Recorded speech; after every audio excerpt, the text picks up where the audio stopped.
The sun has barely risen over the rooftops, but the township of Soweto is already abuzz.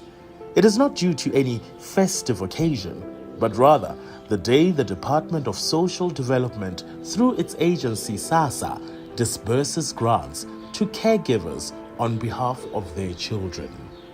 Today, we explore the stories of courageous caregivers who navigate the challenges of raising their children in a society where financial stability can be elusive.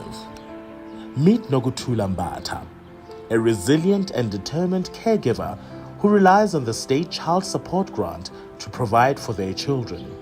As we sit here with her in her home, her voice echoes the stories of countless caregivers across the township. Nabantwana bayi-4 omdala use-university, abayi-3 basese abantwana batholela i-grant iphuma kwa-SASSA.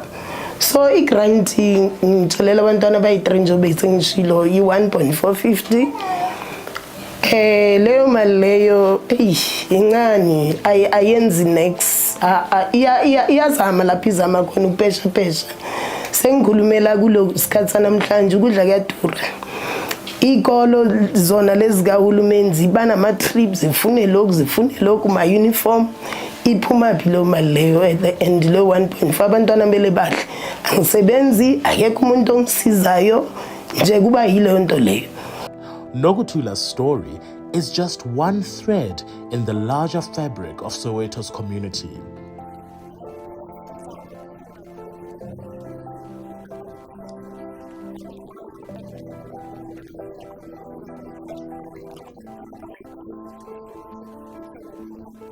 Ngizokhwela umntanami but umzukulu wami, so imali yakhe ngenzela ukuthi afunde isikolo, aqhubeke ngesikolo, aye phambili, akhona ukudla, agqoke njengezinye ingane, ajabule.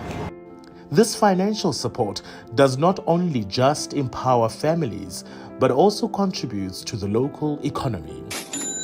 The significance of the child support grant becomes apparent when we discover the substantial role the markets play in facilitating the flow of this grant.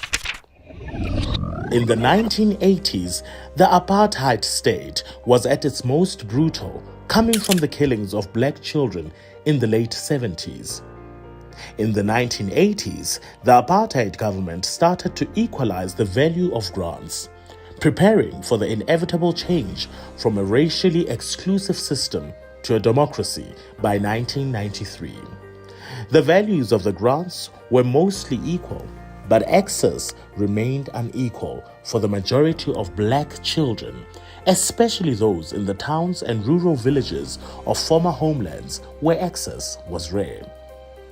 When South Africa became a democracy, the new government had the responsibility of correcting the injustices of a brutal apartheid government, and social assistance was one of the many strategies it had to employ to alleviate poverty, especially child poverty. The CSG was conceptualized over a 2-year period starting in 1996.